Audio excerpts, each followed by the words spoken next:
नमस्ते। जर्मनीमा मानिसहरूले एकअर्कालाई अभिवादन गर्न हालो, मोइन र स्यावुस भन्छन्।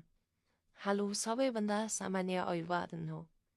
मोइन प्राय उत्तर जर्मनीमा प्रयोग हुन्छ भने स्यावुस दक्षिण जर्मनी र अस्ट्रियामा धेरै सुनिन्छ।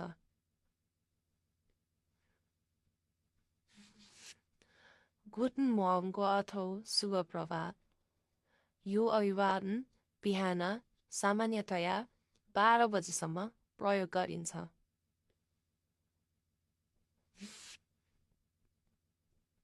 गुटन टागको अर्थ हो शुभ दिन।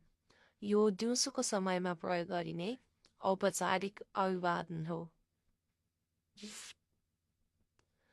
गुटन आब्न्डको अर्थ हो शुभ साँझ अथवा शुभ सन्ध्या।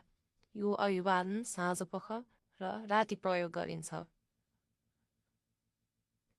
आज हामीले जर्मन भाषाका केही महत्त्वपूर्ण अभिवादनहरू सिक्यौँ। यी अभिवादनहरू सही समयमा प्रयोग गर्नुभयो भने जर्मन भाषामा संवाद गर्न सजिलो हुन्छ। हेरेर सिक्नुभएकोमा धन्यवाद। फेरि भेटौँला।